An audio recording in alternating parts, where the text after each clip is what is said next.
Hi Ananya, hi అండి. This is Dev from iDream media. Hi. So first of all looking gorgeous. Thank you. And మీరు ప్రీవియస్గా Anveshi and ఇంకో cinema వచ్చింది పొట్టేలని release అవ్వలేదు, అదొకటి. అండ్ ఇప్పుడు ఇది. సో మంత్కి ఒక అప్డేట్తో చాలా ట్రెండింగ్గా ఉన్నారు సోషల్ మీడియాలో. సో అండ్ ప్రీవియస్గా రిలీజ్ అయిన పొట్టేల్లో ఒక longest kiss you ever done in previous past films అనమాట. ఒక కిస్ సీన్ చాలా బాగా వైరల్ అవుతుంది. సో ముందు వరకు అది లేదు, అలా చేయలేదు. ఫస్ట్ టైం అలా కిస్ సీన్ చేశారు. సో అలాంటివి ఇందులో ఏమైనా ఎక్స్పెక్ట్ చేయొచ్చా? చాలా రకాల క్వశ్చన్స్ ఎక్స్పెక్ట్ చేశాను కానీ ఈ క్వశ్చన్ ఎక్స్పెక్ట్ చేయలేదు, మర్చిపోయాను నేను దాని గురించి. బేసిక్లీ ఆ కిస్ సీన్ ఆ ఫిల్మ్కి ఎంత నెసెసరీ అనేది మీరు ఆ సినిమా మేబీ ట్రైలర్లో కానీ లేకపోతే ఆ సినిమా రిలీజ్ అయినప్పుడు ఆ సినిమా ప్రెస్ మీట్లో దాని గురించి మాట్లాడుకుందాం. But it is very important for that film, అందుకని చేశాను నేను. ఈ సినిమా విషయానికి వస్తే ఈ సినిమాలో దర్ ఇస్ ఎవ్రీథింగ్ అండి. There is glamour, there is romantic scenes, there is emotional, horror, everything we have. So ఎలా చెప్పాలి అంటే ఏ సినిమాని బట్టి ఆ సినిమాకి తగ్గ పాత్రలో చేస్తాను అంతే. అంటే స్టార్ట్ మల్లేశం ఆ టైంలో మీరు అన్నారు బోల్ సీన్స్ నేను అంత ఇంట్రెస్ట్ చూపించను అని చెప్పి అన్నానా? అన్నారు అప్పుడు ఒక ఇంటర్వ్యూలో.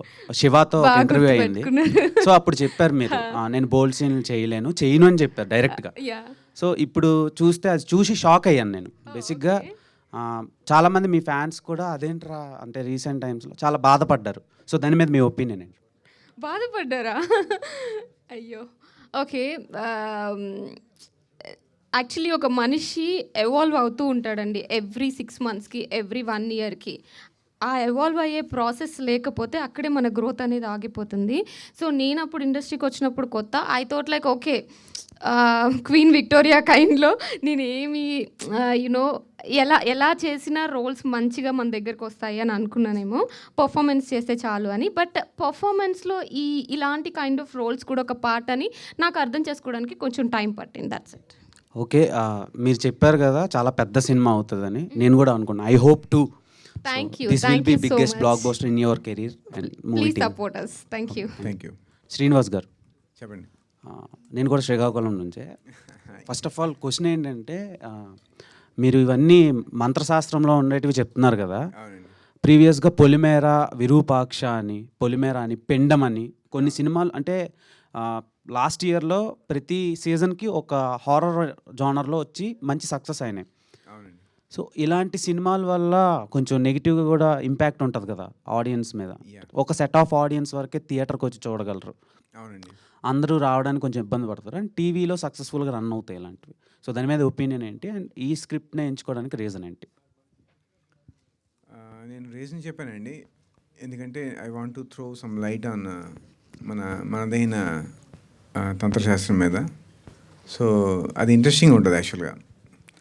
సో మన ఇంట్రెస్టింగ్ ఫ్యాక్ట్స్ ఇస్తూ ఇది నేను చెప్పినట్టు only tantric, it's not only about tantric secrets అండి. It has all the elements. Basically ఇది ఒక ఎమోషన్ స్టోరీ.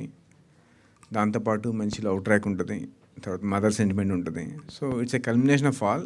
అండర్లయింగ్గా మనకి ఈ తాంత్రిక్ థింగ్స్ వస్తాయండి. తాంత్రిక్ అన్నది ఒక ప్రెమైజ్ అంతే. It's about a girl when she faced with her survival challenge, how she faces it అన్నది స్టోరీ అనమాట. చెప్పండి. అనన్యాని క్యాస్ట్ చేసుకోవడానికి రీజన్ ఏంటి?